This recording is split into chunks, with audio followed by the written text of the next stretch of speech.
Si tu es issu d'une famille pauvre et que tu as de grandes ambitions, prends ton tabouret, assieds-toi, on va parler. Le reste, vous pouvez scroller. La première chose que je te conseille de faire, la toute première chose que je te conseille de faire, c'est d'abandonner toutes les fêtes qui te tiennent à cœur. Je vais parler ici de ton anniversaire de naissance. Je vais parler ici de ton anniversaire de, je sais pas, de ton diplôme. Je vais parler ici des fêtes de fin d'année. Je vais parler ici de la fête de Saint-Valentin et bien d'autres fêtes qui te tiennent à cœur. Il faut les proscrire de tes habitudes. Et puis, ces fêtes-là, dans ces fêtes-là, tu dépenses de l'argent. Prends plutôt cet argent et épargne cet argent. Prends plutôt l'argent que tu investis dans ces fêtes-là et épargne ça. Je t'invite à faire ça vivement. C'est la première des choses que je t'invite à faire. Parce que cet argent-là va te servir après.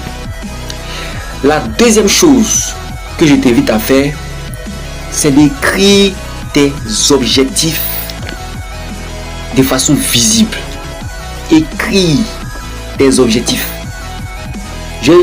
Nous sommes à l'aube de l'année 2025. Nous allons bientôt entrer en année 2026.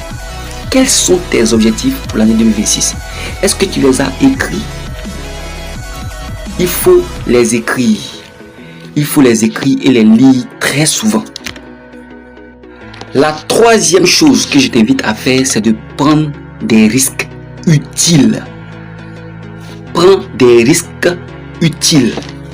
Comme un exemple de risque utile, c'est par exemple de prendre ces sous, les petits jetons qu'on gagne et d'aller les injecter dans une formation pour apprendre quelque chose.